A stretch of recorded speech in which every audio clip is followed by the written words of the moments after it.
Andrew Hutchings here, still not giving medical advice. It's purely educational and for your entertainment. You may have heard that vitamin K is good for decalcifying your arteries or your blood vessels. Now, everybody who I've met who was under that assumption, which is sort of true, they were under the impression that it somehow pulls the calcium out of your blood vessels. That, at least for the most part, does not appear to be the case. It's actually much cooler what vitamin K does.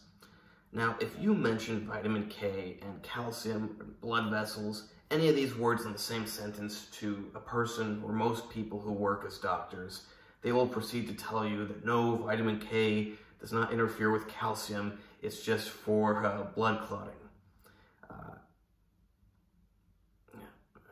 Apparently, it's only good for blood clotting.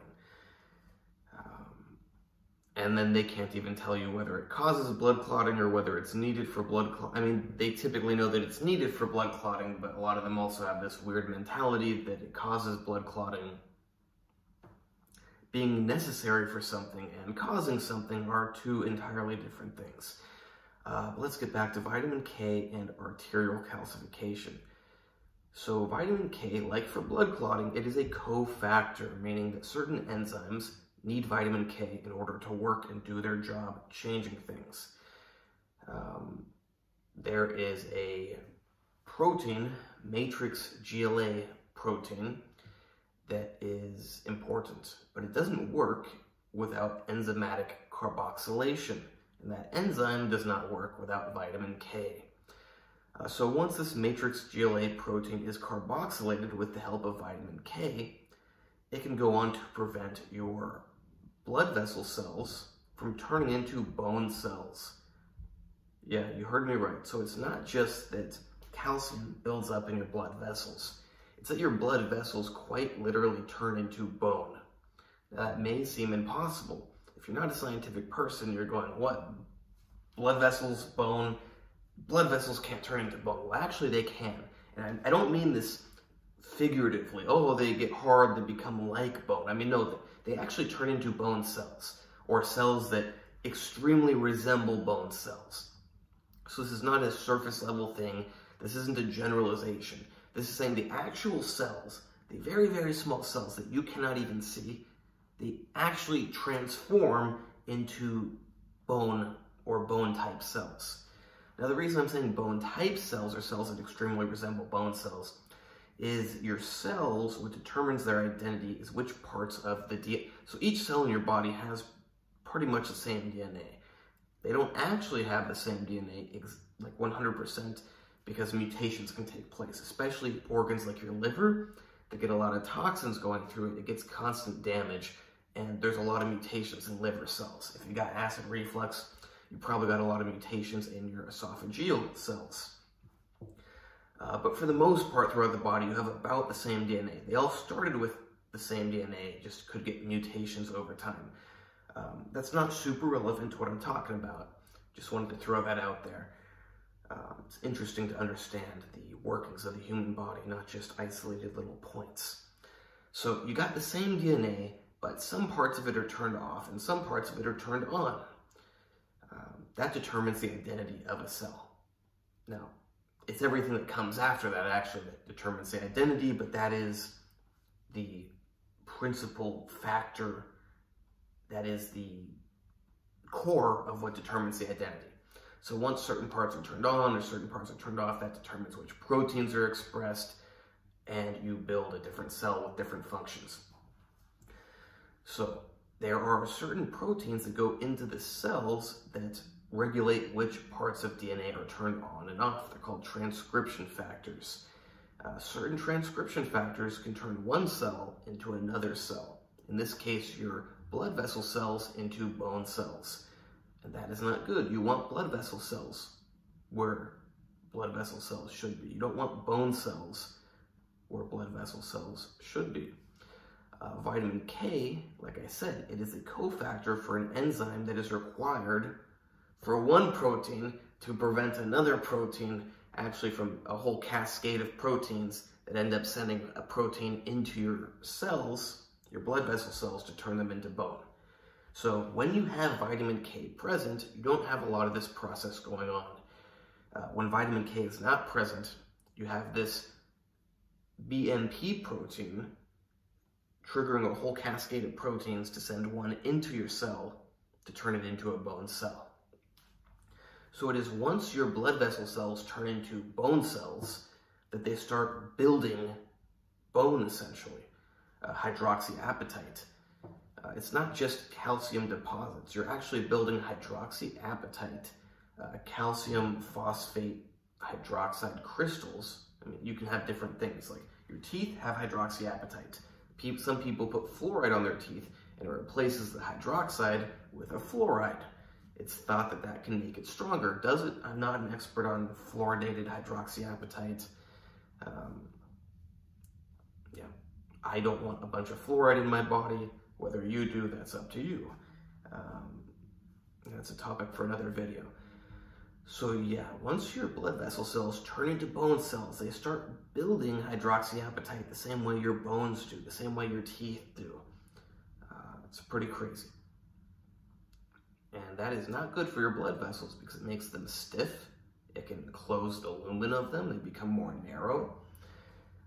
There is theory that this stabilizes plaque. That this is part of a process that can stabilize plaque. I would rather not have the plaque and not have the bone cells in my blood vessels. And you may be wondering, is there any proof of this? Do we really know that vitamin K prevents your blood vessels from turning into bone? Or is this just theory? No, there's actually proof of this. This is a common tactic you can use. So, okay, I won't get too off topic. But basically, warfarin, which is a vitamin K antagonist, has been shown to cause your blood vessels to turn into bone.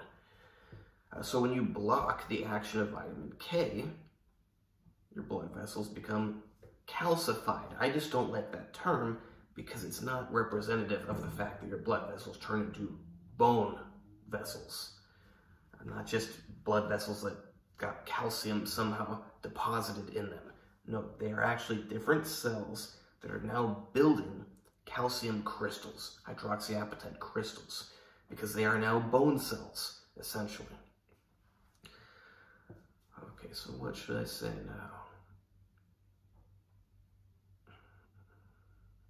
Yeah, there's a lot of other mechanisms that are theorized for why vitamin K could be beneficial to preventing arterial calcification, which should be renamed into arterial bonification, but that may not be the best word for it.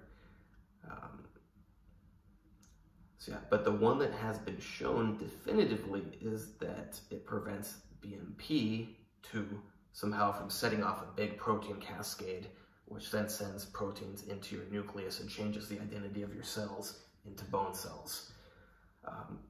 Vitamin K is implicated in other proteins that affect other calcification throughout the body, but I am focusing on this one because it is the one that I have read the most evidence on for knockout mice, for trials with warfarin. Okay, so you don't just have the warfarin, which has been shown to block the vitamin K, block this whole process, but you also have knockout mice. I forget all the different knockout trials, if they knocked out the BMP or if they knocked out the matrix GLA protein, but there's one of the two.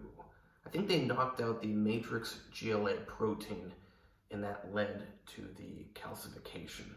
And that was unaffected by things like warfarin or vitamin K, because if you don't have the targets of vitamin K or warfarin, it doesn't matter if you take them or not, the process is going to go on.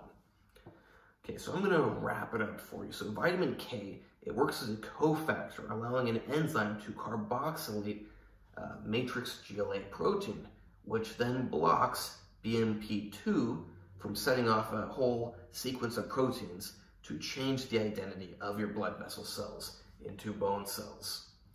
When your blood vessel cells turn into bone cells, they start building up hydroxyapatite crystals like your bones, like your teeth. And that's great, just not when it's in your blood vessels. You want your blood vessels to be elastic. able to withstand surges of blood that stretch them, then they should snap back afterwards. You want their lumen to be open. You don't want it to be closed, whether that's from hydroxyapatite or cholesterol or whatever. You want the lumen to be open, and you want the blood vessels to be elastic. So vitamin K, yes, has been definitively shown to prevent the bonification of your blood vessels. So the next time you ask someone who works as a doctor if you should take vitamin K to prevent the bonification of your blood vessels, you probably can just not ask them, because it has been definitively proven. It's not an opinion, it's been shown over and over to be the case. Now, whether this will reverse calcification that already exists, we don't know. Now, this video I focused on the BMP and the matrix GLA protein, but there is some evidence that vitamin K may be able to interact in other ways to remove some calcium. But what we know for sure is that it prevents the calcification. You know, prevention is always the way to go. Sadly, sometimes it's too late for prevention and you need to do reversal. But that will be a video for the future. So for now, remember to get your vitamin K. You can get a lot of it from eggs. If for some reason you don't eat eggs, you can take vitamin K supplements. Now, I am not a licensed physician at the time of this video, and I am not giving medical advice, but some people, including people I know, who are on, now the crazy thing is they're not even on vitamin K antagonist blood thinners, but who are on blood thinners, are worried about taking vitamin K. They go, oh, vitamin K, blood clotting. My doctors say vitamin K causes blood clotting. It's like, no, vitamin K is necessary for the enzymes that do a bunch of stuff to cause blood clotting. Vitamin K does not cause blood clotting. It is necessary for blood clotting. I don't know how to explain that. I probably could figure it out, but necessary and causes are two different things. Something causes something, but there's components that are needed in order for that to happen. You take out one of those components, it cannot happen. But you give those components, and that doesn't automatically make the thing happen. It just makes it able to happen. It's like the firing pin of a gun. It does not cause the gun to shoot. It makes the gun capable of shooting. You still need a whole lot of other stuff to actually shoot the gun. So again, not medical advice, but I would not be worried about vitamin K causing blood clots. It's a little hilarious to say. Who knows? Maybe somehow, unrelated to this, somehow it does. I don't know. But in regards to what people are worried about, I personally would not be worried that it's going to cause blood clots. Except if you're on a vitamin K antagonist, you can outcompete the antagonist by taking lots of vitamin K. It's not medical advice, but if you are on a vitamin K antagonist blood thinner, go ask your doctor if it's possible to switch to a non-vitamin K antagonist blood thinner. In fact, don't even do that, because that would somehow possibly be considered medical advice. But just the information is, if you're on a vitamin K antagonist, vitamin K could interfere with it. You know, simple thinking would be, well, it's an antagonist, it's blocking the vitamin K. Well, in reality, molecules, even if one is stronger at binding and does something, if you have a bunch more of a different one, there's a higher chance that that one will be near the receptor, not the stronger one. So yes, vitamin K could possibly outcompete warfarin and reverse the effects of warfarin. So that's something to keep in mind if you're taking warfarin. Not medical advice, just medical information. I hope you liked this video. Please like, subscribe, and comment. Check out the other videos. Check out my Instagram, AndreyHutch, AndreyHutch.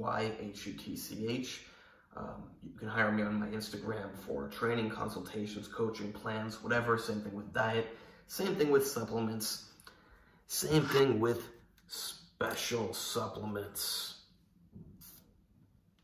Some water just sprayed out of there. You can also hire me for harm reduction advice. You can also hire me for medical information. You cannot hire me for medical advice because I don't have a medical license yet. But the only difference between medical advice and medical information is I'm not going to tell you or advise you to do something. I'm just going to give you all the information you need to make your own choice.